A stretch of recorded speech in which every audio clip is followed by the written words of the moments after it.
جب مقتدی پہلا قاعدہ کرتا ہے یعنی جس کو قاعدہ اول بولا جاتا ہے، یہ نماز میں کرنا واجب ہے۔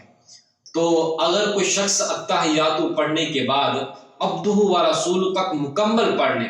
اب 2 رکعتیں ہوگی، تیسری کے لیے اس کو کھڑا ہونا تھا، لیکن وہ یہاں پر آگے درود پاک پڑھنا شروع کر دے، تو درود پاک ابھی صرف اس نے اتنا ہی پڑھا تھا، اللہم صلی علی سیدنا محمد،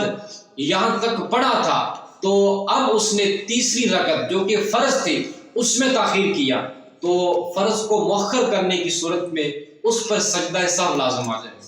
صرف اتنا ہی پڑھے گا تو سجدہ سہو اس پر لازم آ جائے گا۔ نماز کو مکمل کرنے سے پہلے اس کو سجدہ سہو کرنا یہ ضروری ہے۔ ہاں، جو غیر موقدہ نماز ہیں، عصر سے پہلے 4 رکعتیں اور عشاء سے پہلے 4 رکعتیں، ان 4 رکعتوں میں درود پاک بھی پڑھے گا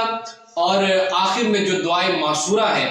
وہ بھی قاعدہ اولیٰ میں پڑھے گا، اور قاعدہ اخیرہ میں بھی اسی طرح اپنی نماز کو جاری رکھتے ہوئے وہ ختم کر دے گا۔